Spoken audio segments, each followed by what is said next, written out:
आज अंबापेट राजस्थानी महिला मंडल द्वारा आयोजित यह महिला स्वास्थ्य जागरूकता प्रोग्राम आज अभी आयोजित किया गया है।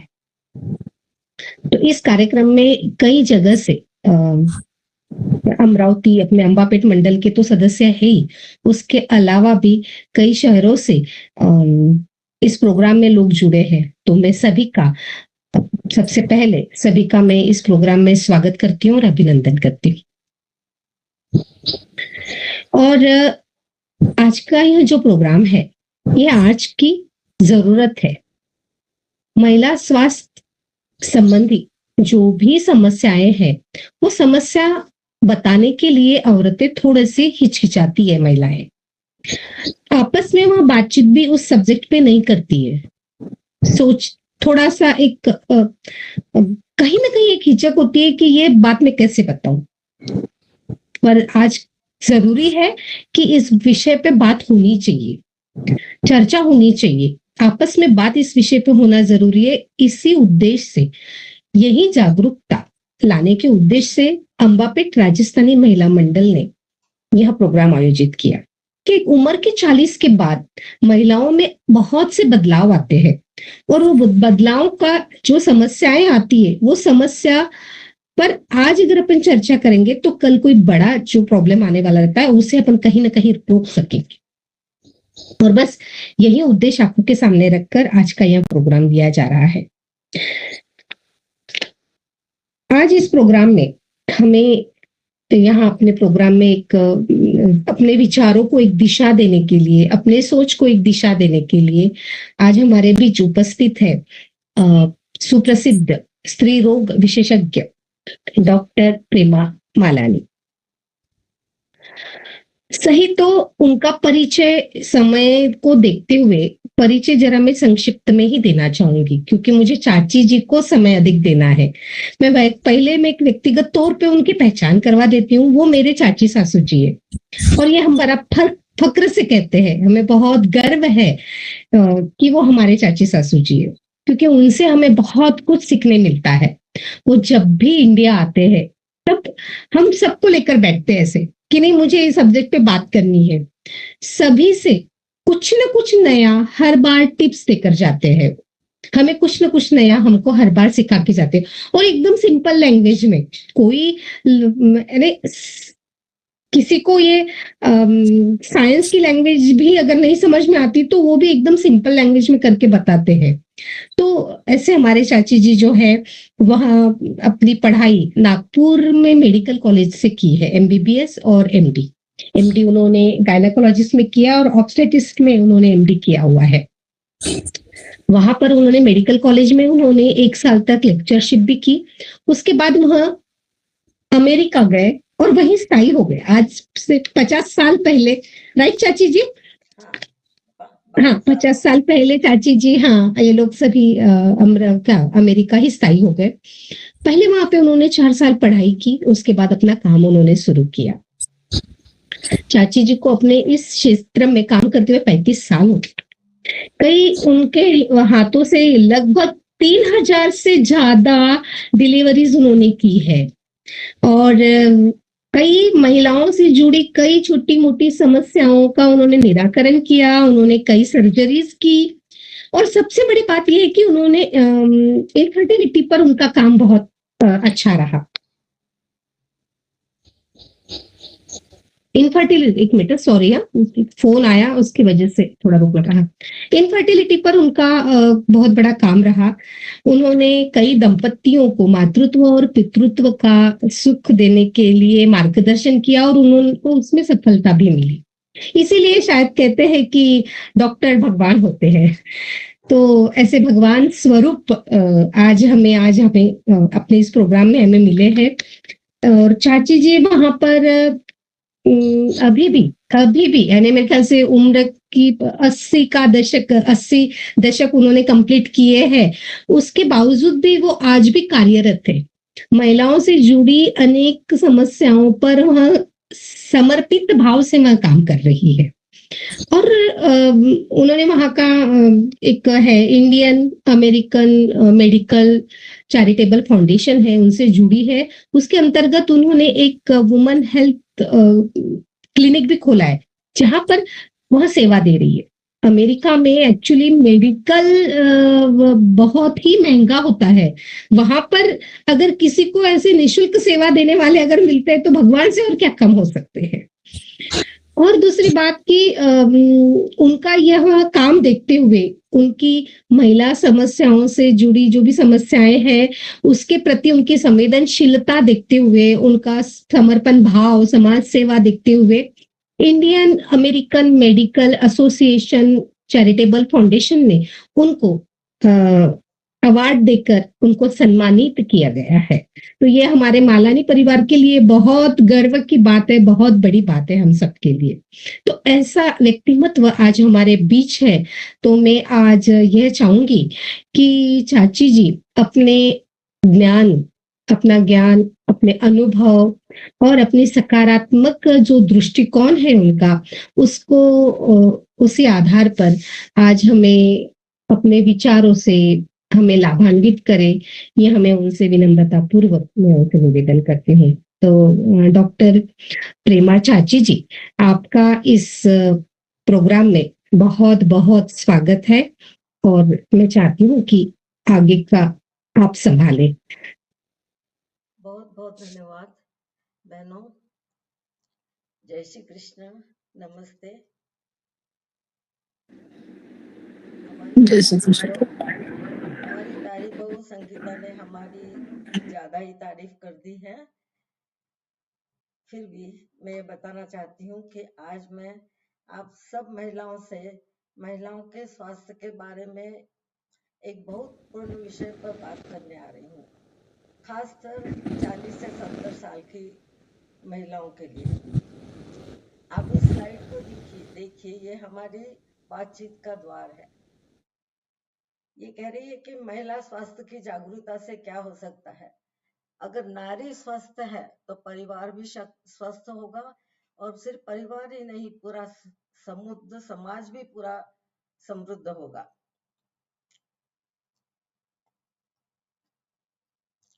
हम बात करेंगे आज 40 से 70 साल की उम्र के औरतों में होने वाले चेंजेस, होने वाली बीमारियां और किस चीज का ख्याल रखना चाहिए।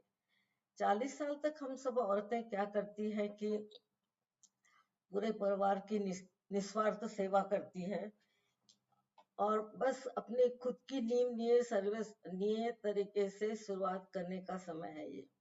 40 साल तक हम सब इतनी बिजी होती हैं, परिवार को देखती है, बच्चों को बड़ा करती है, फैमिली को देखती है, बस हर एक की जिम्मेदारी जैसे हम पर ही आ चुकी होती है।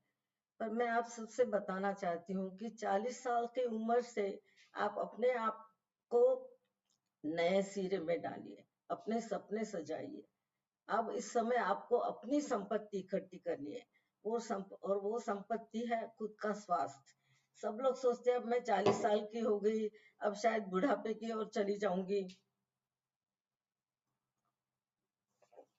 ऐसा नहीं है। इस समय आप अपने आप को खुद पर ध्यान केंद्रित करने की शुरुआत है, ऐसा सोचिए। आज मैं आपको मेरा पुराना अनुभव, मेरा नॉलेज और नए विज्ञान की जो भी शोध निकली है, उन सबको इकट्ठा करके बिल्कुल सिंपल शब्दों में बात करना चाहूंगी। मैंने काफी अमेरिका में भी औरतों को देखा है, कितनी पढ़ी लिखी होती है पर डॉक्टर्स के पास नहीं जाती है, क्योंकि उनको हमेशा बच्चों की पढ़ाई थी, बच्चे बीमार थे, पति का ये करना था, जॉब सब। तो अब उस समय के बाद मैं आपको एक बहुत इंपॉर्टेंट चीज ये बताना चाहती हूँ कि अब खुद को ध्यान दीजिए।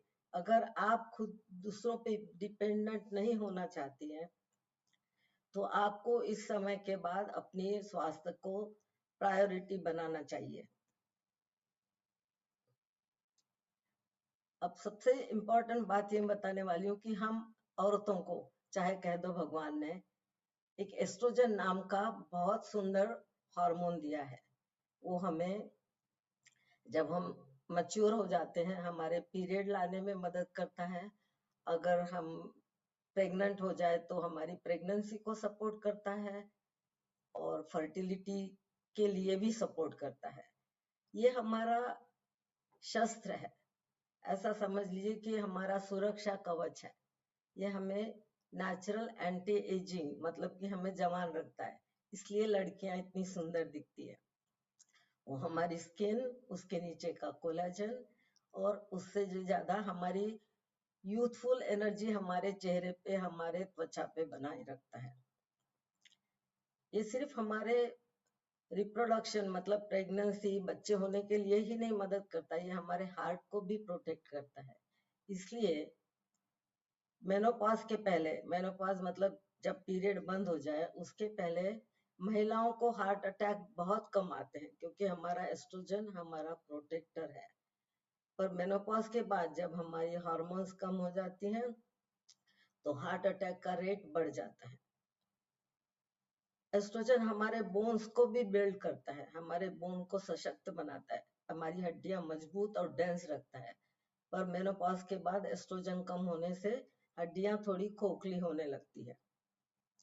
ये हमारा ब्रेन बूस्टर है, वो हमें देवी की तरह नारी शक्ति देता है। हम सोच भी सकते हैं, काम भी कर सकते हैं, धोबी का बिल भी दे सकते हैं, उसी वक्त सब्जियों में मसाला भी डाल सकते हैं। तो ये एनर्जी जिसको हम इंग्लिश में टास्किंग बोलते हैं, वो हमें मिलती है और उसमें हमारे एस्ट्रोजन का योगदान होता है। हमारे एनर्जी का सीक्रेट हमारा हार्मोन एस्ट्रोजन है। हम शरीर और मन को बैलेंस करके रखते हैं। अगर हमारा मन चाहेगा कि हमें ये काम आज पूरा करना है तो हमारा ब्रेन हमें उसमें मदद करता है। तो एस्ट्रोजन को अपना शस्त्र मानकर चलिए, हमें वो अष्टभुजा देवी बनाता है। काफी लोग सोचते हैं कि ये हार्मोन से कैंसर होता है, ऐसा नहीं है। इसके फायदे बहुत ज्यादा है, साइड इफेक्ट्स है पर कम है।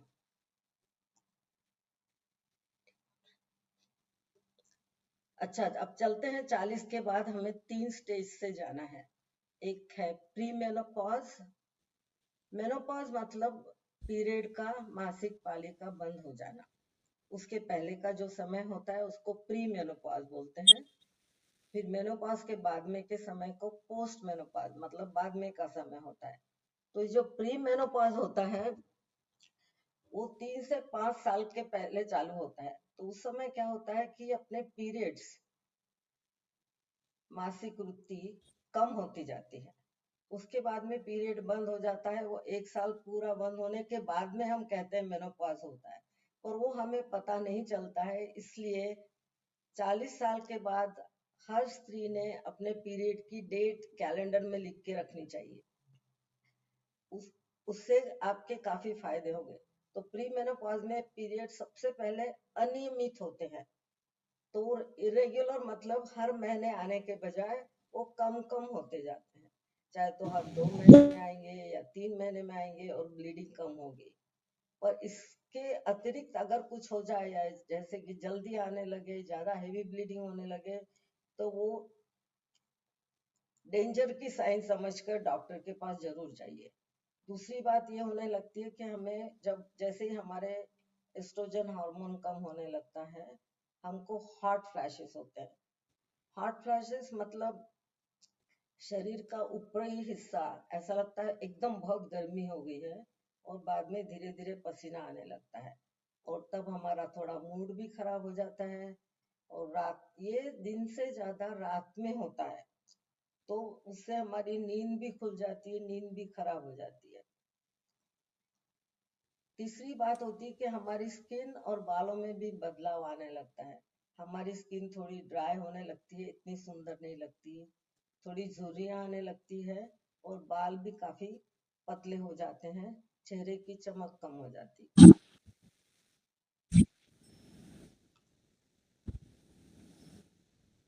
तो ये हो गया प्री मेनोपॉज का समय। जैसा कि मैंने कहा, 3 चीजें, पीरियड्स कम हो जाएंगे, ब्लीडिंग कम हो जाएगी, हॉट फ्लैशेस की शुरुआत हो जाएगी, और मूड चेंजेस स्टार्ट होते हैं। तो तभी हमें समझना चाहिए कि हम मेनोपॉज की ओर जा रहे हैं, और उस वक्त आपको डॉक्टर के पास जाना जरूरी है। अब चलो चलते हैं, जैसे कि 1 साल अब किसी स्त्री को पीरियड नहीं आया, कैलेंडर से आप देख सकते हैं पीरियड नहीं आया, मतलब अभी हमारा मेनोपॉज हो गया। और इस वक्त वो हमारे हॉट फ्लैशेस बढ़ते लगते हैं, बिना कारण के उदासी आ जाती है, मूड खराब हो जाता है। और उस वक्त पुराने जमाने में लोग कहते थे अरे ये तो अब बूढ़ी हो रही है, इसका नेचर बदल गया है। ऐसा नहीं है, इन सब के लिए हमारे हार्मोन्स रिस्पॉन्सिबल है। ये डरने की बात नहीं है, ये छुपाने की बात नहीं है, हमको इसको एक्सेप्ट करके डॉक्टर की सलाह लेकर ट्रीटमेंट करवाना। हेलो,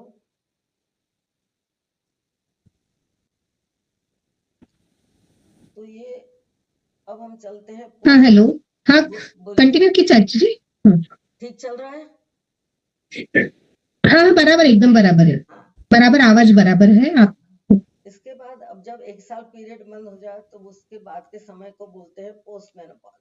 पोस्ट मेनोपॉज मतलब वो कितने भी सालों तक चलता है। उसके बाद पीरियड बंद होने के बाद हमारे जो जिंदगी का समय होता है उसे पोस्ट मेनोपॉज कहता है। इस वक्त हमें बहुत इंपॉर्टेंट चीजों की ओर ध्यान देना है, और सबसे इंपॉर्टेंट है हड्डियों की कमजोरी। हमारे शरीर में हमारे बोन्स सबसे ज्यादा 30 साल तक बनते हैं, इसलिए आप अपने बच्चों को भी एक्सरसाइज करने लगवाइए। उसके बारे में मैं थोड़ा आगे बताऊंगी ज्यादा। दूसरा, अपने हार्ट हेल्थ पे भी परिणाम होता है, तो अपना cholesterol checkup, blood pressure checkup और हृदय से जुड़ी समस्या बढ़ सकती है, तो उसके चेकअप के लिए जाइए। तीसरी इंपॉर्टेंट चीज ये होती है कि वजाइना बहुत ड्राई हो जाता है। वजाइना यानी योनि, वो मैं उसको थोड़ी देर में आपको पिक्चर दिखाऊंगी। उससे पति पत्नी के इंटीमेट संबंध में तकलीफ होने लगती है, दर्द होने लगता है, उसकी भी ट्रीटमेंट है। हमारा मेमोरी और फोकस भी कम हो जाता है, क्योंकि हमारा एस्ट्रोजन कम हो गया है। और उस वक्त कभी कभी फैमिली में काफी जवाबदारियां भी बढ़ जाती है। कोई बच्चों के स्कूल में ठीक नहीं कर रहा है या जॉब में प्रॉब्लम हो रही है।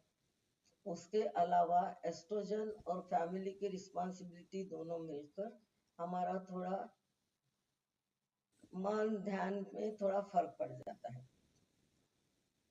और आखिरी पर जरूरी बात ये बताना चाहती हूँ कि मेनोपॉज के समय हम लोगों की फैट बढ़ जाती है, हम मोटे होने लगते हैं, और खासकर पेट के सामने ज्यादा चर्बी बढ़ती है, या और फिर ये वजन करना कम मुश्किल होता है। तो इन सब चीजों को अवॉइड करने के लिए आपको मेनोपॉज तक रुकने की जरूरत नहीं है। आप 40 साल के बाद अपने स्वास्थ्य की डोर अपने हाथ में लीजिए, और मैं आगे जो बताने वाली हूँ वो करने की कोशिश करिए। मेनोपॉज के समय सबसे ज्यादा तकलीफ देने वाला सिम्टम होता है हॉट फ्लैशेस। तो हॉट फ्लैशेस से फिर उस पे शरीर पे हमारे बहुत नेगेटिव इफेक्ट होते हैं, जैसे नींद खराब होती है, अच्छे कपड़े पहन के शादी में गए, कपड़े गीले हो जाते हैं, तो अच्छा नहीं लगता है। तो इसके लिए हार्मोन रिप्लेसमेंट थेरेपी उपलब्ध है। हार्मोन रिप्लेसमेंट थेरेपी मतलब अब तक जो हमारी बॉडी हार्मोन्स बना रही थी, एस्ट्रोजन प्रोजेस्टेरोन बना रही थी, अब वो हमारी बॉडी बना नहीं पा रही है। तो हमें बाहर से हार्मोन लेकर, हम कोई जो हमारी बॉडी नहीं बना रही है उसको हम रिप्लेस करना चाहते हैं, तो ये हार्मोन रिप्लेसमेंट थेरेपी लेना जरूरी है। ये हर किसी के लिए नहीं होती है, वो मैं अभी बताऊंगी। और वो हार्मोन रिप्लेसमेंट थेरेपी लेने से आपका जीवन काफी सुखमय हो सकता है। कुछ सालों पहले ऐसे कहते थे कि कोई भी हार्मोन लेने से कैंसर होता है, ये सही नहीं है। हम लोगों को उस उम्र में हार्मोन रिप्लेसमेंट लेना, थेरेपी लेना जरूरी होता है। पर ये सब आपको डॉक्टर के पास जाने के बाद ही पता चलेगा।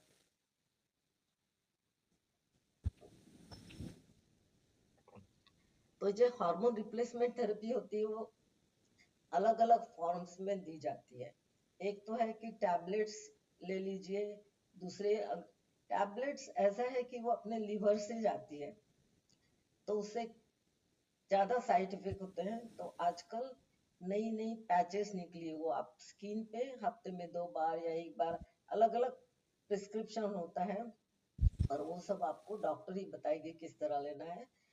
किसी किसी को हार्ट फ्लैशेस बंद हो जाते हैं, तब तक वो डॉक्टर के पास नहीं गई होती है, पर तब उन्हें वजाइना में ड्राइनेस स्टार्ट हो जाती है। उससे पति पत्नी के संभोग में तकलीफ होती है। उसके भी काफी इलाज है। एक तो ओरल वजाइना में एस्ट्रोजन क्रीम डाल सकते हैं, या लुब्रिकेंट यूज कर सकते हैं। और लुब्रिकेंट माने घर में ऑलिव ऑयल, वैसलीन, ऐसी भी सादी चीजें यूज कर सकते हैं। पर एस्ट्रोजन क्रीम वजाइना में डालने से ज्यादा फायदा हो जाता है। अब एस्ट्रोजन किस तरह दिया जाता है? जिनको यूट्रस है उनको एस्ट्रोजन और उसके बाद प्रोजेस्टेरॉन भी देना जरूरी है, ताकि वो ओवर ग्रोथ और यूट्रस के कैंसर से बचा सके। जिनको यूट्रस नहीं है उनको सिर्फ एस्ट्रोजन लेना है, और जैसा कि मैंने कहा वो टैबलेट फॉर्म में ले सकते हो, पैच के फॉर्म में ले सकते हो, और आपकी डॉक्टर आपको बताएगी कि कब चालू करना है और आप कितने साल तक ले सकती है। पर मैं आपको ये बताना चाहती हूँ कि एस्ट्रोजन लेना अपने लिए बुरी बात नहीं है। वो हमारे लाइफ को सरल और टॉलरेबल बनाता है।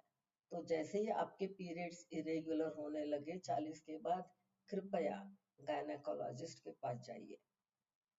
उसके ये सब मैंने अच्छी बातें बताई आपको एस्ट्रोजन और प्रोजेस्टेरॉन हार्मोन के बारे में।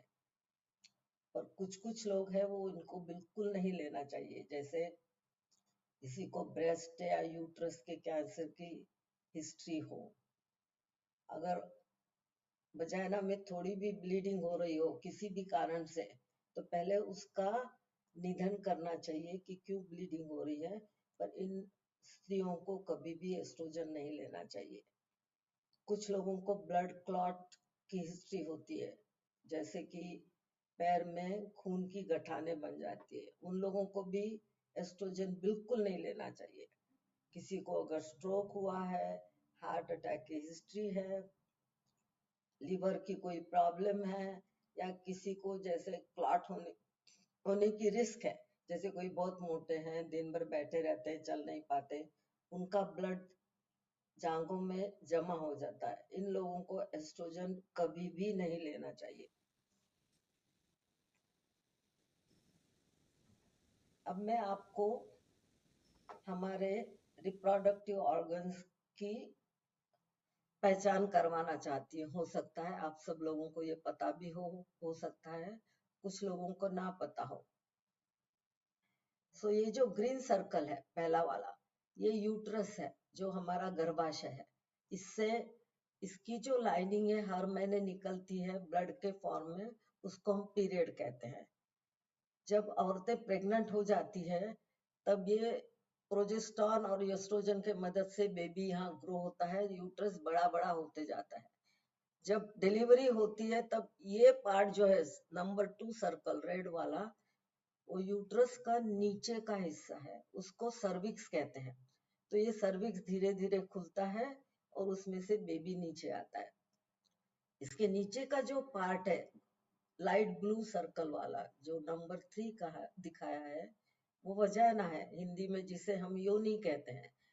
तो जब बेबी सर्विक्स से बाहर निकल के धीरे धीरे वजाइना से बाहर आता है, तो वजाइना अपना इतना छोटा सा होता है, इतनी बड़ा बेबी का सिर उसमें से निकलता है, तो वजाइना इतना टाइट हो जाता है। ये तो कुदरत की है, कुदरत का ही खेल है कि हमारा शरीर इस तरह बना गया है जिसमें से इतना बड़ा बेबी निकलता है। पर उसके कुछ थोड़े बाद में नुकसान भी होते हैं। अपने वजाइना के बाजू का टिश्यू बहुत स्ट्रेच हो जाता है, उसको वापस करने के लिए अगर एक्सरसाइज ना करो तो फिर पुराने जमाने जब उम्र बढ़ती है, तो जब हम खांसते हैं, जोर से हंसते हैं, तो थोड़ा सा यूरिन निकल जाता है। तो 40 साल की उम्र से ही या जैसे ही डिलीवरी हो जाए, डॉक्टरों को ये बताना जरूरी है कि ये एक्सरसाइज करना जरूरी है। वो मैं आपको थोड़ा डिटेल में बताऊंगी। और ये हमारा बाहर का हिस्सा है। एक और सबसे इम्पोर्टेंट है ओवरी, ये जो नंबर 4 का सर्कल है, इसमें हमारे अंडे जन्म से इकट्ठे होते हैं। हमारे पास हम 3-4 मिलियन एक से पैदा होते हैं। जब तक हमारा पीरियड चालू होने लगता है तब तक वो 1-2 मिलियन हो जाते हैं। फिर धीरे धीरे करके सब अंडे कम हो जाते हैं। इसलिए हमारा एस्ट्रोजन लेवल 40 साल तक बहुत हाई होता है, 40 के बाद में वो कम होने लगता है। इसलिए उस समय से अपने शरीर का ध्यान देना बहुत जरूरी है।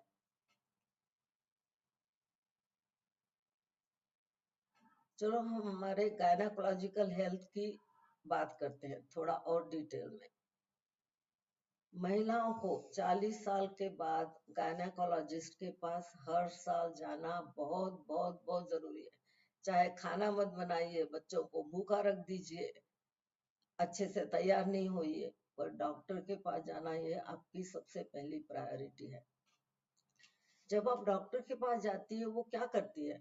वो काफी औरतें बोलती है मैं क्यों जाऊं डॉक्टर के पास, मुझे कोई प्रॉब्लम तो है नहीं, ना कहीं दर्द है, मेरा सब काम ठीक से चल रहा है।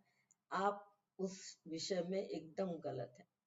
आपको डॉक्टर के पास जाना इसलिए जरूरी होता है कि जब आप गायनाकोलॉजिस्ट के पास जाती है तब वो ब्लड प्रेशर वगैरह सब भी उन्होंने चेक करना चाहिए। और जब वो इंटरनल एग्जामिनेशन करते हैं तब आपको जो मैंने can we go back to the previous slide. तो ये जो सर्विक्स है इसके ऊपर ब्रश से रगड़ के एक सेल्स लेते हैं और वो सेल्स जांच के लिए भेजते हैं, उसको कहते हैं पैप स्मीयर।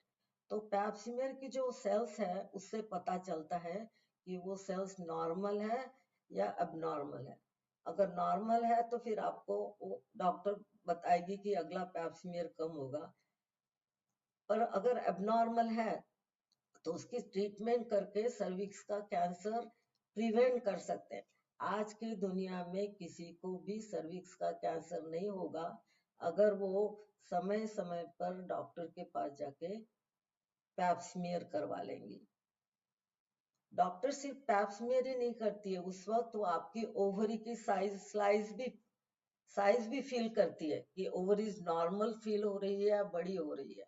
अगर ओवरी बड़ी फील हो रही है तो फिर वो आपको अल्ट्रासाउंड और कुछ ब्लड टेस्ट ऑर्डर करेगी। ओवरी का कैंसर बहुत खतरनाक है। 90% 90% औरतें उससे मर जाती हैं क्योंकि उसके कोई सिम्टम्स नहीं होते हैं। पर अगर आप डॉक्टर के पास जाती हो तो वो अगर चेक करे कि आपकी ओवरी थोड़ी बड़ी हो रही है जो कि इस उम्र में बड़ी नहीं होनी चाहिए, तो वो आपको ये बाकी टेस्ट करवा कर आपका ओवरी का कैंसर कोई प्रिवेंट तो नहीं कर सकता, पर अर्ली ट्रीटमेंट से आपकी जान बच सकती है। उसी वक्त वो आपको वजाइना में अगर ड्राइनेस हो रही है तो आपका संभोग सुखमय होने के लिए आपको ट्रीटमेंट भी देगी। तो गायनेकोलॉजिकल एग्जामिनेशन बहुत बहुत बहुत जरूरी है। चाहे आप कुछ मत करिए बट साल में एक बार कृपया डॉक्टर के पास जाइए।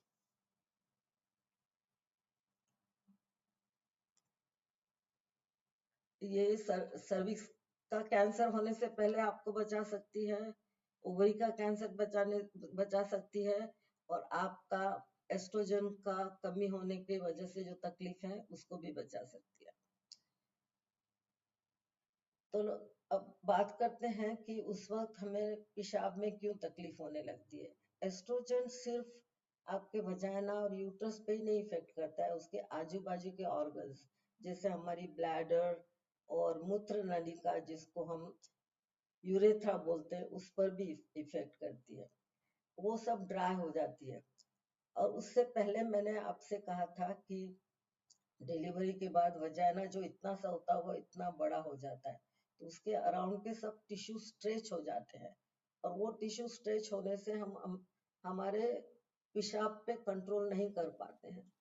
तो जब हम खांसते हैं तो 1-2 ड्रॉप पेशाब निकल जाती है, और उससे हमें काफी अनप्लेजेंटनेस एम्बरासमेंट होती है। हम कभी कभी बाहर जाने से भी अपने आप को रोकते कि कहीं ऐसा हो गया तो हमारे आजू बाजू के लोगों को हमारी स्मेल आएगी। इससे हम बचाव कर सकते हैं। मेनोपॉज में यूरिन लीक होने के बावजूद आपको बार बार पेशाब में जाना पड़ता है, क्योंकि एस्ट्रोजन की वजह से सब चीजें, एस्ट्रोजन नहीं होने से सब ड्राइनेस हो जाती है और एकदम पेशाब आने के बाद रोकना मुश्किल हो जाता है। तो इन तीनों चीजों के लिए एक एक्सरसाइज है, वो मैं थोड़ी देर में बताऊंगी। फिर से मैं एक बार बताना चाहती हूँ कि जो योनि में सूखापन हो जाता है वो आपके पति पत्नी के रिश्ते को खराब कर सकता है, क्योंकि पति पत्नी के रिश्ते के लिए वो चीज भी जरूरी होती है, वो अपने संबंधों को अच्छा करती है। तो उसमें आपको वो दर्द सहन करने की जरूरत नहीं है। एस्ट्रोजन क्रीम वजाइना में डालिए हफ्ते में 2 बार। आपकी डॉक्टर आपको बताएगी कैसे यूज करना है। और आप मॉइस्चराइजर जैसे ऑलिव ऑयल या वैसलीन भी उस समय यूज कर सकती है। तो ये बातें थोड़ी बोलने में मुझे भी हिचकिचाहट होती है, तो मैं तो सोचती हूँ आपको भी कितनी हिचकिचाहट होती होगी, पर ये इसको इग्नोर मत करिए। कृपया डॉक्टर की मदद से अपना जीवन थोड़ा सुखमय बनाइए।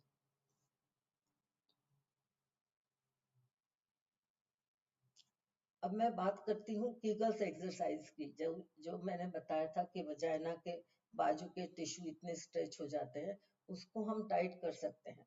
और ये एक्सरसाइज जितनी जल्दी करो उतना अच्छा है। स्पेशली अगर हर डॉक्टर ने हर लेडी को डिलीवरी के बाद ये एक्सरसाइज करना बताना जरूरी है। तो आप मेरी अब पूरा ध्यान दीजिए। मान लीजिए आपको बाथरूम जाना है पेशाब करने के लिए, और कोई बाथरूम में है और आपको बहुत जोर से पेशाब लगी है और आप जा नहीं सकती क्योंकि कोई बाथरूम में अंदर है।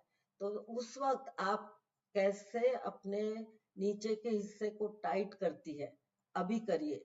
वो हिस्सा आपको टाइट करना है, उसको कीगल्स एक्सरसाइज कर सकते हैं। तो इसका करने का मैं आसान तरीका बताती हूँ। जैसे आप मुझसे अभी बात कर रहे हैं, फोन पे बात कर रहे हैं, व्हाट्सएप देख रहे हैं, कुछ नहीं कर रहे हैं, उस वक्त आप ऐसा सोचिए मैं पेशाब रोक रही हूँ। तो वो नीचे का हिस्सा टाइट करिए और ध्यान दीजिए कि इस वक्त आप अपने कौन से मसल्स टाइट कर रही हैं। तो ये अब आपको जागरूक दृष्टि से करना है। तो खड़े खड़े, बैठे बैठे, लेटे लेटे, कभी भी फोन पे बात करते हुए अपना नीचे का हिस्सा अभी करिए, टाइट करिए धीरे धीरे 5 सेकंड के लिए। फिर उसको 10 सेकंड के लिए होल्ड करिए, फिर इसको धीरे धीरे छोड़ दीजिए। अगर आपको पता नहीं चले कि मैं एक्सरसाइज ठीक से कर रही हूँ या नहीं, तो नेक्स्ट टाइम जब आप पेशाब करने जाएं तो पेशाब बीच में बंद करने की कोशिश करें। और जब आप कोशिश कर रही है उस वक्त अपना ध्यान दें कि मैं कौन सा टिश्यू टाइट कर रही हूँ नीचे।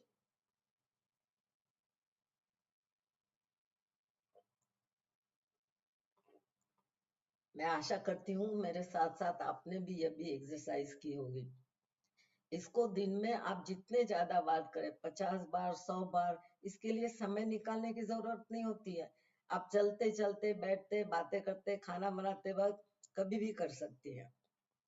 कृपया आज से ये एक्सरसाइज 50 बार दिन में करिए। मैं 50 बार बोलती हूँ तो शायद आप लोग 25 बार करोगे ही, ऐसी मुझे आशा है। अब हम चलते हैं ब्रेस्ट की ओर, स्तन की ओर। ये भी हमारे औरतों का नेचर ने दिया हुआ इम्पोर्टेंट शारीरिक अवयव है। इसी की वजह से हम हमारे बच्चों को दूध पिला सकती हैं और शायद सुंदरता में भी ऐड होती है। तो स्तन में 3 चीजें होती है।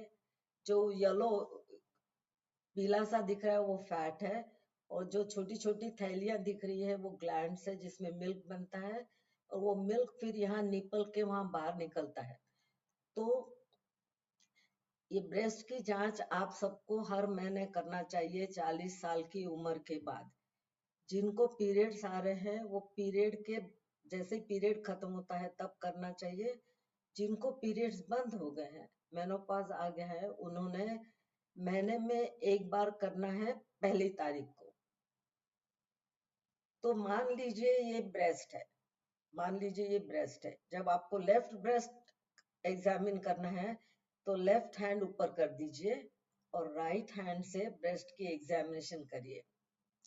तो आप निप्पल से चालू करके गोलाकार जाते हुए धीरे धीरे ब्रेस्ट को फील करिए, बिल्कुल धीरे करिए, एकदम जल्दी से नहीं करना है, धीरे फील करिए। और मान लो मैंने आपके ब्रेस्ट में एक छोटा सा चने का दाना छुपा के रखा है, वो आपको ढूंढना है, तो इतने केयरफुली आप करिए।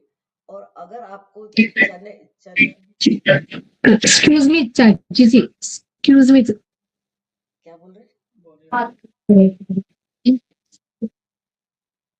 बोलती रहूं? हाँ सॉरी चाची जी, मैं डिस्टर्ब कर रही हूँ। हाँ आप जो बता रहे हो ना वो वीडियो में नहीं आ रहा है, किस तरीके से ब्रेस्ट को चेक करना है, ये जो आप बता रहे हैं हाथ से, हाँ वो आपका दिख नहीं रहा है, तो तो वीडियो प्लीज थोड़ा सा हाँ वो एडजस्ट करिए। ठीक है, वीडियो है वो। नहीं नहीं, आप जो करके बता रहे हैं ना वो हमें नहीं दिखाई दे रहा, सिर्फ आपका चेहरा दिख रहा है। अच्छा तो वो जो आप हाथ दिखा रहे हो वो हाँ थोड़ा वीडियो में आए इस तरह। हाँ बस, राइट राइट। हाँ अब बताइए, अब अब दिख रहा बताइए है? आप। हाँ हाँ तो सॉरी। हाँ हाँ नहीं कोई बात नहीं, चाहिए ये तो जरूरी है ना। तो जैसा हाँ मान लीजिए ये आपका लेफ्ट ब्रेस्ट है, आपका लेफ्ट हैंड ऊपर है और ये राइट हैंड से आप ब्रेस्ट को चेकअप कर रही है, ये ब्रेस्ट है और ये निपल है सामने। तो आप जैसा कि मैंने कहा, एक मान लीजिए मैंने आपको एक चने का दाना अंदर डाल दिया है, वो आपको ढूंढना है। तो आप बड़े केयरफुली ऐसा सर्कल बनाते हुए पूरे ब्रेस्ट को धीरे धीरे एग्जामिन करें और वो चने का दाना फाइंड करें। अगर आपके पास नहीं है वैसा, मतलब आपकी ब्रेस्ट नॉर्मल है, पर अगर उतनी छोटी भी गठान आपको दिखे चने के साइज की या ग्रीन पी के साइज की, तो वो आपको दिखाने डॉक्टर के पास तुरंत जाना चाहिए। ब्रेस्ट कैंसर प्रिवेंट नहीं कर सकते, पर अगर हम जल्दी से डिटेक्ट करें तो 100% जान बच सकती है। और काफी लोग सोचते हैं अरे मेरे ब्रेस्ट में मैं कैसे बताऊं, ब्रेस्ट का नाम भी लेने में हम लोग हिचकिचाते हैं, स्तन की बात भी नहीं करते हैं। ये सही नहीं है, ये हमारे शरीर का अंग है और ये हमारी जवाबदारी है कि हम ये सब पता करें और डॉक्टर के पास चेकअप के लिए जाए। अगर मान लीजिए आप बीमार हो जाए, आपको कैंसर हो जाए, तो पूरे परिवार का क्या होगा ये सोचिए। आप तो बहुत सफर करेगी ही, पर परिवार पे भी बहुत असर होता है। तो ये सब करना आपके लिए बहुत जरूरी है। नेक्स्ट।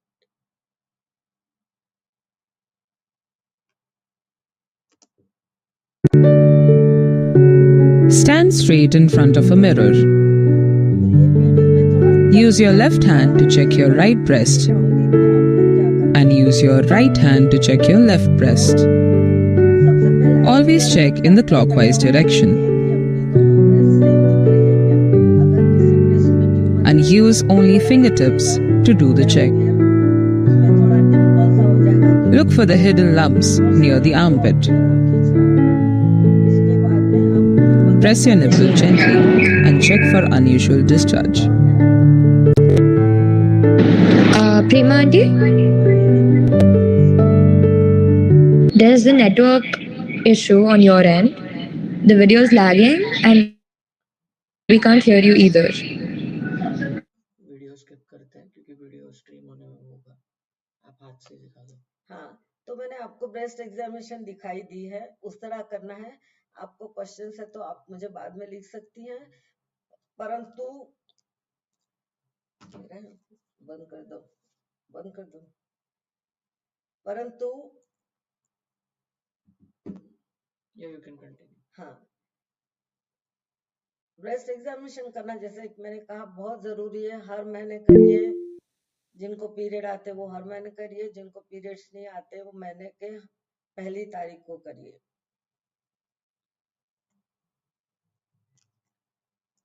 जब आप गायनेकोलॉजिकल एग्जामिनेशन के लिए जाती हैं तो वो आपका मैमोग्राम करेंगे। मैमोग्राम यानी ये ब्रेस्ट का स्पेशल एक्सरे है, उसमें शुरुआत की साइन, कैंसर होने की शुरुआत की साइन पता चल जाती है।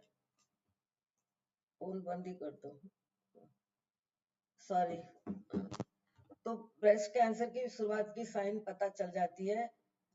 ये मैमोग्राम हर महिला को 40 साल के उम्र से चालू करना चाहिए और हर 2 साल में करना चाहिए। परंतु अगर किसी के घर में कैंसर की बीमारी है, जैसे कि मदर के साइड में, मान लो मेरे बड़ी बहन को, मेरी मासी को, मेरी नानी को अगर ब्रेस्ट कैंसर हुआ है, तो हो सकता है आपको उससे पहले 40 साल के पहले भी मैमोग्राम करना पड़े। तो मान लीजिए मेरी मौसी को 40 साल में ब्रेस्ट कैंसर हुआ था, तो मुझे उससे 10 साल पहले से मैमोग्राम करने जाना चाहिए, जैसे कि 30 साल की उम्र से। पर अगर फैमिली में हिस्ट्री नहीं है तो आप 40 साल से स्टार्ट करें और हर 2 साल में जाइए। अगेन, जब आप गायनेकोलॉजिस्ट के पास जाओगी तो आपको बताएंगी कि आपको कब और कितने सालों के अंतर से मैमोग्राम कराना है। और इसकी जल्दी से जल्दी पहचान 2 ही चीजों से हो सकती है। जब आप ब्रेस्ट को एग्जामिन करोगी और जैसा कि मैंने कहा, एक गांठ या चने का दाना जैसा कोई ट्यूमर मिलता है, तो वो उतना छोटा दाना 3 साल में कैंसर बन सकता है। तो आपके पास समय है कि कैंसर बनने से पहले ही उसको निकाल दिया जाए और आपकी जान बच सकती है। तो ये मैं 100 बार भी कहूँ तो कम है कि आपको ब्रेस्ट की जांच करवाने जाना बहुत जरूरी है, जैसा कि पैप स्मीयर करवाना जरूरी है। ये 2 कैंसर तो एकदम प्रिवेंट कर सकते हैं, और तीसरा ओवेरियन कैंसर। तो बस एक चीज ध्यान में रखिए कि आपके 40 साल की उम्र के बाद हर साल कृपया डॉक्टर के पास जाइए।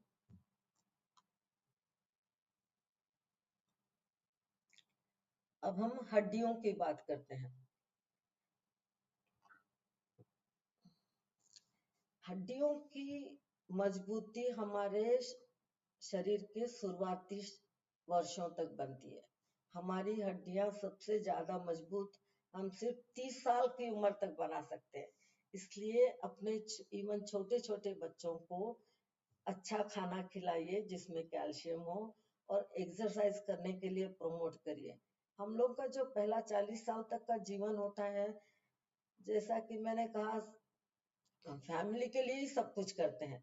शादी होके आ जाते हैं, अपने आप को ससुराल में ढालने की कोशिश करते हैं, सबके पसंद की चीजें बनाने की कोशिश करते हैं। फिर सब बच्चे आ जाते हैं, बच्चों की केयर करते हैं, हम अपने आप को भूल जाते हैं। उस वक्त आपकी जवाबदारी है, आप परिवार की नींव है, अपने बच्चों को शुरुआत से ही अच्छा खाना और एक्सरसाइज करने लगाइए। 30 साल तक ही आपके बोन स्ट्रांग बन सकते हैं। 30 साल से 60 साल की उम्र में 25% बोन डेंसिटी कम हो जाती है। बोन धीरे धीरे खोखले होने लगते हैं। फिर मेनोपॉज के बाद जो पहले 3 साल का समय होता है, उस समय तो हड्डियां और भी कमजोर हो जाती है। फिर से मैं बार बार यही कहना चाहती हूँ कि ये सब हम प्रिवेंट कर सकते हैं अगर हम अपनी केयर शुरुआत से चालू करें। हड्डियों के लिए तो बचपन से करना चाहिए। 40 साल के बाद जब आपके पीरियड्स कम होने लगते हैं, डॉक्टर के पास जाइए। वो जब भी आपको हार्मोन, वो तो काफी देर से चालू करेंगे, और उस बीच आपको एक्सरसाइज करना बहुत जरूरी है। और वो एक्सरसाइज सादी एक्सरसाइज नहीं, वेट बेयरिंग एक्सरसाइज करना है। हमको एस्ट्रोजन प्रिवेंट करता है बोन लॉस करने के लिए जब तक हम मेनोपॉज में जाते हैं। उसके बाद बोन का घनत्व कम होते जाता है। तो कम से कम 30 साल की उम्र के बाद हर कोई को अपना बोन स्ट्रांग बनाने के लिए या कमजोर न होने के लिए 3 चीजें बहुत जरूरी है। एक तो आप कैल्शियम रिच फूड खाइए, वेट बेयरिंग वाली एक्सरसाइज करिए, अपने वजन को कम रखिए। और हम तो नहीं करते हैं सब कुछ, पर जो भी लोग धूम्रपान करते हैं या शराब पीते हैं वो नहीं करना चाहिए। काफी लोगों को अस्थमा वगैरह रहता है, लोग स्टीरॉइड्स लेते हैं, उससे भी बोन की घनत्व कम हो जाती है। तो इन सब चीजें आप डॉक्टर से ही डिस्कस करने से वो आपको बताएगी कि आपकी रिस्क कितनी है, आपको क्या करना है। पर डॉक्टर से जाने के पहले भी आपकी रिस्पॉन्सिबिलिटी है कि आप भी और पूरा परिवार भी संतुलित आहार खाइए, कैल्शियम और प्रोटीन रिच आहार खाइए और एक्सरसाइज करिए। ये पता करने के लिए एक स्क्रीनिंग टेस्ट होती है, जैसे ब्रेस्ट के लिए मैमोग्राम होता है, सर्विक्स के लिए पैप स्मीयर होता है।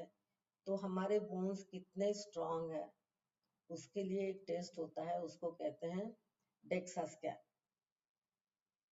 और डेक्सा स्कैन या हड्डियों की मजबूती और घनत्व मापने का सबसे बड़ा स्टिक है, इम्पोर्टेंट टेस्ट है।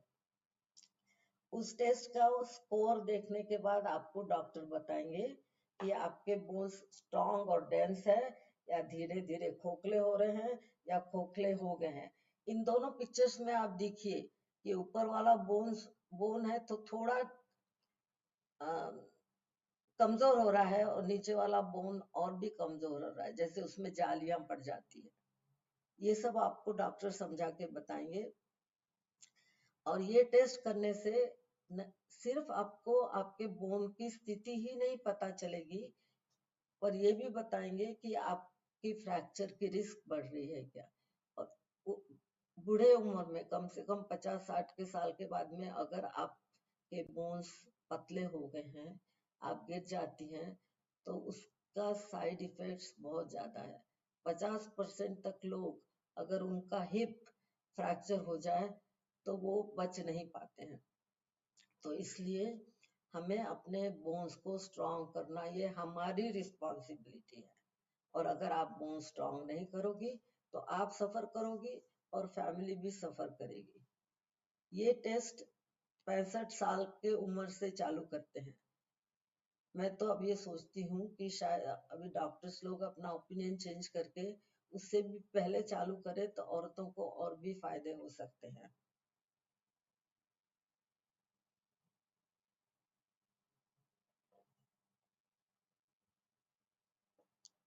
तो अब चलो शारीरिक व्यायाम की ओर बढ़ते हैं। Am I going too slow? No, we are done. Yeah. तो ये व्यायाम ऐसे हैं कि स्ट्रेंथ ट्रेनिंग, एक्सरसाइज जो बोन्स के लिए करते हैं वो अलग होती है, बाकी चीजों के लिए वो करते हैं वो अलग होती है। बोन्स को स्ट्रांग करने के लिए आपको वजन के साथ एक्सरसाइज करनी है, जिसको हम बोलते हैं अंग्रेजी में वेट बेयरिंग। आपको जिम में जाने की जरूरत नहीं है, घर में ही हाथ में 2 बोतल ले ले और जितनी उससे एक्सरसाइज कर सकते हैं, आगे पीछे साइड में ऊपर नीचे, ये एक्सरसाइज करना बहुत जरूरी है। आप YouTube पे जाइएगा, YouTube पे सब एक्सरसाइजेस लिखी होती है। रील्स बनाने के बदले, व्हाट्सएप देखने के बदले, व्हाट्सएप देखना जरूरी है, थोड़ा देखना भी चाहिए, पर उसमें से थोड़ा कुछ समय निकाल के पहले आप अपने शरीर को मजबूत बनाइए। दिन में अपने लिए 1 घंटा निकालिए, चाहे सवेरे हो, दोपहर में हो, शाम को हो। बाकी सब कामों की रिस्पॉन्सिबिलिटी के साथ आपकी ये रिस्पॉन्सिबिलिटी उससे भी ज्यादा है। तो ये एक्सरसाइज 30 मिनट्स करना ही आपको। ऐसा मत कहिए कि मैं दिन भर काम करती रहती हूँ, फुर्सत नहीं मिलती हूँ, मुझे एक्सरसाइज करने की जरूरत नहीं है, ये सही नहीं है। आपको ये सिर्फ अपने लिए करना है। उस वक्त आप भूल जाइए कि आपके परिवार के लिए आपको कुछ करना है। जैसे हम इंडिया में या अमेरिका में बोलते हैं आई कम फर्स्ट। पहले पहले मुझे लगता था कितनी स्वार्थी बात है कि आई कम फर्स्ट। नहीं, ये बहुत जरूरी है कि हम अपने आप की ओर ध्यान दें ताकि हम पूरे परिवार की ओर ध्यान दे सके। तो आप ब्यूटी पर जाकर एक्सरसाइजेस, बोन डेंसिटी को और या हड्डियों को मजबूत बनाने वाली एक्सरसाइज की वीडियोस कृपया देखिए और हफ्ते में कम से कम 2 या 3 बार करिए। फिर ये हमने बोन्स के लिए एक्सरसाइज कर ली है, अब हमें अपने हार्ट के लिए एक्सरसाइज करना है और उसको कहते हैं एरोबिक एक्सरसाइज। तो रोज 30 मिनट तक चलिए, फास्ट चलिए। अगर बाहर जाने को समय नहीं मिलता है तो घर में जल्दी से चलिए, पर आपका रोज बाहर 30 मिनट जाके चलना बहुत जरूरी है। चाहे तो उस वक्त आप भजन सुन सकती है, फोन पे बातें कर सकती है, प्लानिंग कर सकती है दिमाग में, या कुछ ना करके अपने आप धीरे धीरे सांस करके अपने मन को शांत करके वॉक करिए तेजी से, तो आपके 2 काम हो जाएंगे और आपका हार्ट भी बहुत हेल्दी हो जाएगा। तीसरी बात है, जब हम बूढ़े होते हैं तो हमारे सब जॉइंट्स टाइट होने लगते हैं, तो आपको एक्सरसाइज स्टार्ट करने से पहले फ्लेक्सिबिलिटी एक्सरसाइज यानी स्ट्रेचिंग करनी चाहिए। हर जॉइंट की मूवमेंट करिए, नेक की करिए, शोल्डर्स की करिए, चलिए। तो अलग अलग प्रकार की एक्सरसाइज करना बहुत जरूरी है। और भूलिए मत अपना कीगल्स एक्सरसाइज, यूरिन कंट्रोल के लिए और अंदरूनी मजबूती के लिए कीगल एक्सरसाइज करिए। तो मैं तो कहूंगी कि आप अपने लिए हर रोज 1.5 घंटा निकालिए, 15-15 मिनट एक एक सिस्टम के लिए एक्सरसाइज करिए और बचे हुए 15 मिनट ध्यान से बैठ के योग करिए, मेडिटेशन करिए और अपने आप पे पूरा ध्यान दीजिए। उसके बाद आप देखेंगे जब आप हर रोज ये करने लगेंगे, आप में अलग ही एनर्जी, अलग ही ऊर्जा आएगी और वो आप जो भी दूसरे काम करती है, परिवार का ख्याल, बच्चों का ख्याल, ये सब आप ज्यादा अच्छे सिरे से और खुशी से करने लगोगी। अब आखिरी और सबसे इम्पोर्टेंट बात मैं करना चाहती हूँ। हेल्थ के बारे में मैंने जो कहा वो तो आप अपने ध्यान में रखिए ही, और सबसे इम्पोर्टेंट बात है हमारा मानसिक स्वास्थ्य। जब हमारा मन प्रसन्न होता है तो सब कुछ प्रसन्न होने लगता है। आप मानसिक स्वास्थ्य के लिए कुछ चीजें कर सकती है, जैसे आपको अगर पढ़ना अच्छा लगता है तो पढ़ना करिए, प्राणायाम करिएगा, मेडिटेशन करना हर स्त्री के लिए बहुत जरूरी है। उससे हम अपने मन की पूरी दिन भर की जो थकान है वो निकल जाती है। काफी लोग कहते हैं कि मेडिटेशन करना बहुत डिफिकल्ट होता है, मेरे दिल में ख्याल आते रहते हैं। आने दीजिए ख्यालों को, सिर्फ उनको रिस्पॉन्ड मत करिएगा। जैसे हम कहते हैं कि एक कान से सुना, दूसरे कान से छोड़ दिया। तो मेडिटेशन जरूर करिए। शुरुआत में आपको बहुत तकलीफ होगी, 2 मिनट करिए, 5 मिनट करिए, 15 मिनट करिए, ये करना जरूरी है। और इस सब से मानसिक स्वास्थ्य की ध्यान देने से आपकी नींद पे भी बहुत फर्क पड़ेगा, क्योंकि जैसा मैंने कहा, हार्मोन की वजह से हमारी नींद पेरीमेनोपॉज के समय कम हो जाती है। तो ये प्राणायाम मेडिटेशन करने से हमारी नींद में भी सुधार आ सकता है। उसके बाद अपनी खुद की हॉबीज लीजिए, चाहे आपको पढ़ना अच्छा लगता हो, चेस खेलना अच्छा लगता हो, कसीदा करना अच्छा लगता हो, बुनना अच्छा लगता हो, ये सब आप करिए। आपने अपने जो भी सपने बचपन में, युवा अवस्था में किए थे, उसके लिए आपको 40 साल तक समय नहीं मिला है। अब यह समय है कि आप वो अपनी जो चीजें, जो आपने सपने संजोए थे, वो पूरे करिए, उसकी ओर पूरा ध्यान दीजिए। ऐसा नहीं सोचे कि मैं अगर पढ़ूंगी, रिलैक्स करूंगी तो मेरे फैमिली का क्या होगा। फैमिली का कुछ नहीं होगा, फैमिली अपने आप जो करना है करती रहेगी। पर आप अपने मन को शांत करने के लिए ये चीजें जरूर करिए। और भी इम्पोर्टेंट चीज है कि हम जैसे बूढ़े होते हैं, शरीर तो बूढ़ा होता ही है, त्वचा बूढ़ी होती है, हमारा ब्रेन भी बूढ़ा होने लगता है, हमारी याददाश्त कम हो जाती है। हम सोचते हैं, अरे हम मुझे कुछ खरीदना था, क्या खरीदना था, अरे मैं तो भूल गई। फिर जैसे ही आप पलटती याद आता है मैं ये खरीदने आई थी। ये सब नॉर्मल है, पर इसको कम करने के लिए हमें जब कुछ चीजें याद नहीं आती है या कोई पर्सन सामने दिख रहा है, उसका नाम याद नहीं आता है, तो थोड़ी एम्बरासमेंट होती है, फीलिंग होती है कि हमें क्या हो रहा है, हम सच में अभी बुढ़े हो गए, हमको कुछ याद ही नहीं रहता। ये ठीक है, कुछ हद तक ठीक है, पर कुछ हद तक आप इसको अच्छा बनाने के लिए कुछ ब्रेन की एक्सरसाइज भी कर सकती है। जैसे ब्रिज खेलिए, चेस खेलिए, क्रॉसवर्ड पजल करिए। आई एम श्योर हिंदुस्तान में और भी काफी गेम्स होंगे जो ब्रेन को एक्सरसाइज देते हैं, हेल्दी बनाते हैं। उसके लिए कृपया समय निकालिए। मैं ब्रिज खेलती हूँ, पढ़ती हूँ और वॉलंटियरिंग सर्विस करती हूँ, उससे मुझे मेरे मन को बहुत शांति मिलती है। तो वैसे ही आपका सबका अपना खुद का कोई विचार होगा, अपना सपना होगा, तो आप उसको सब यूज में करके अपने ब्रेन को ज्यादा हेल्दी बनाइए। डन। डाइट। अच्छा, अब हम आहार की बात करते हैं। डाइट वो सबसे इम्पोर्टेंट है। हम लोगों को, मैं भी राजस्थानी हूँ, खाना बहुत पसंद है, घी बहुत पसंद है, पर ये क्या हमारे लिए सही है? सही नहीं है। अब आधुनिक विज्ञान से हमें पता है कि हमने किस तरह का खाना खाना चाहिए। बैलेंस्ड खाना खाना चाहिए। ये आपकी जो बड़ी प्लेट है, आधी प्लेट फ्रूट्स और वेजिटेबल से भरी होनी चाहिए, चौथाई प्लेट प्रोटीन से भरी होनी चाहिए, और बची हुई चौथाई प्लेट ग्रेन से भरी होनी चाहिए। हाँ, अपने खाने में कैल्शियम युक्त चीजें जरूर खाना चाहिए, जैसे कि दूध, दही, पनीर, सोयाबीन। हम लोग सोयाबीन एनिमल्स को खिलाते हैं, वो अच्छा है उनके लिए, पर हमारे लिए सोयाबीन बहुत हेल्दी फूड है।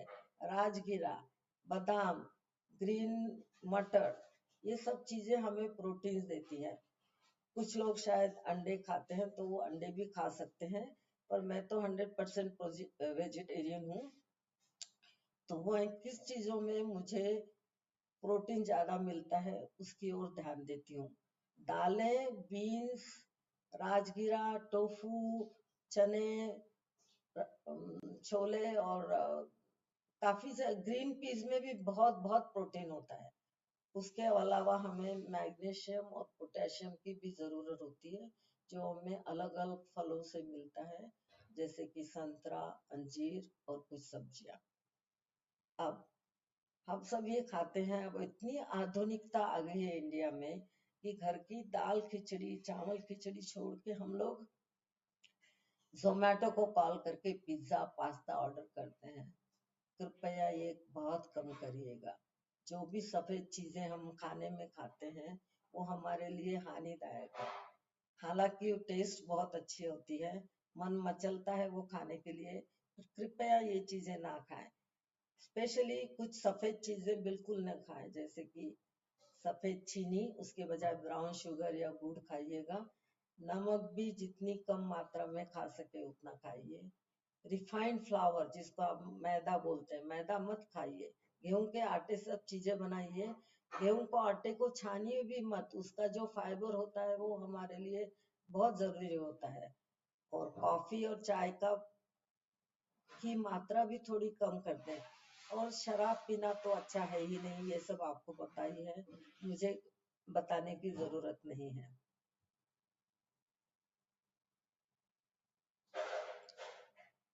अब चलो मैं आखिरी सारांश और निष्कर्ष की मुख्य बातें बताती हूँ। शायद काफी चीजें मैं बार बार रिपीट कर रही हूँ, और वो इसलिए रिपीट कर रही हूँ कि वो चीजें आपके लिए बहुत ज्यादा जरूरी है। तो आप सबसे पहले 40 साल के बाद अपने शरीर को समझिए, अपने शरीर को ज्यादा ध्यान दीजिए। आप नियमित जांच करने के लिए डॉक्टर के पास कृपया हर साल जाइए। हर साल ज्यादा नहीं है, साल भर बहुत लंबा समय होता है। उस समय में आप बाकी सब चीजें कर सकती है, पर डॉक्टर के पास सोच लीजिए कि आपके बर्थ मंथ में आप हमेशा डॉक्टर के पास जा रहे। मैं मार्च में पैदा हुई थी। मैं 40 साल की उम्र के बाद हर मार्च में डॉक्टर के पास जाती थी। तो आप ऐसा सोच लीजिए कि मार्च में आपको, जैसे दिवाली के पहले हम हमारे पूरे घर की सफाई करते हैं, तो सोच लीजिए कि मैं मेरे बर्थ मंथ में मैं पूरे बॉडी की जांच और सफाई करूंगी। उस वक्त डॉक्टर के पास जाइए, वो आपकी पैप्समियर, सिर्फ पैप्समियर ही नहीं करते डॉक्टर्स, बाकी सब चीजें भी देखते हैं, जैसे आपका वजन कैसा है, ब्लड प्रेशर क्या है, ब्लड शुगर क्या है, क्योंकि हम हिंदुस्तानियों में हाई ब्लड प्रेशर, डायबिटीज वगैरह बहुत कॉमन है। ये हमें हमारे जीन से मिला है, वो हम छुड़ा नहीं सकते उससे पीछा, और उसको हम कम कर सकते हैं, अच्छे से मैनेज कर सकते हैं। तो जब आप गायनेकोलॉजिस्ट के पास जाइए, या हो सकता है तो एक बार जनरल डॉक्टर के पास जाइए, और ये सब चीजों की जांच करवाइए। वो आपका मैमोग्राम कराएगी, उम्र के हिसाब से कब और कितने बार करना है, बोन डेंसिटी कराएगी, पैप स्मीयर करवाएगी, पूरा कंप्लीट ब्लड चेकअप कराएगी। उससे आपका कोलेस्ट्रॉल, शुगर वगैरह सब पता चल सकता है।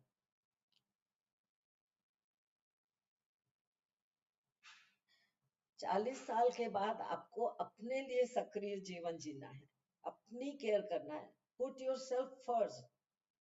पहले आपकी केयर करिएगा, बाद में सबकी। आप अगर स्वस्थ होगी तो आप दूसरों की केयर ज्यादा अच्छे से कर सकोगी। कृपया अपने आप को फ्रंट में रखिएगा, अपने हेल्थ पे सबसे ज्यादा जोर दीजिए और कुछ करिए। 40 साल के बाद सक्रिय जीवन जिताइए।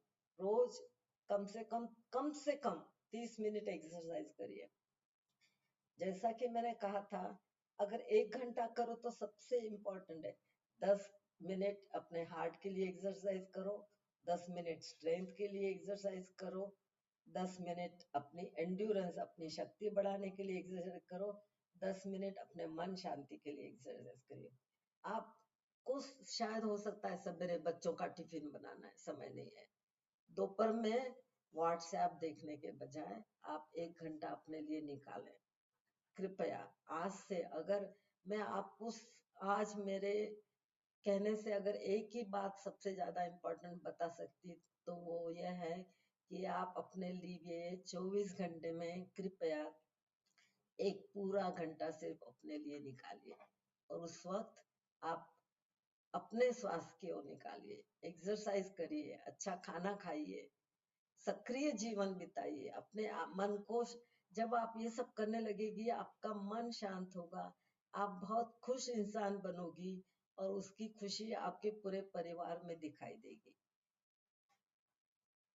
सबसे ज्यादा प्रॉब्लम औरतों को मानसिक संतुलन की होती है। हम लोग सब चीजें करते हैं पर हमारा मन हमेशा स्ट्रेस में होता है, हमें 10 चीजें एक साथ करनी होती है। वो मानसिक संतुलन को थोड़ी शांतता देने के लिए मेडिटेशन करिए। 5 मिनट करिए, 10 मिनट करिए, 15 मिनट करिए। स्वयं के देखभाल में हमारे शरीर हमको संकेत देते हैं। कभी पैर में दर्द हो रहा है, घुटने में दर्द हो रहा है, नेक में दर्द हो रहा है, उसकी ओर ध्यान दीजिए और उसका इलाज कीजिए। नेक दर्द कर रही है मतलब हो सकता है हमने कुछ हेवी चीजें उठाई है। पुराने जमाने की औरतों के जैसा मत करिए, वो बोलते हैं कमर दुख रही है क्योंकि मैंने ज्यादा काम किया होगा। हो सकता है कमर इसलिए दुख रही है कि आपका एस्ट्रोजन कम हो गया है और आपने कमर के लिए कोई एक्सरसाइज नहीं की है। तो हर चीज पे, अपने शरीर के हर चीज पे ध्यान दीजिए और उसके लिए कुछ कीजिए कृपया। बहुत बहुत धन्यवाद। मैं आप सबका मेरे दिल से धन्यवाद करना चाहती हूँ कि आपने मुझे बोलने का मौका दिया। और सबसे ज्यादा धन्यवाद, मैं थोड़ी सेल्फिश हूँ, मेरी प्यारी बहू संगीता को देना चाहती हूँ। आप प्रश्न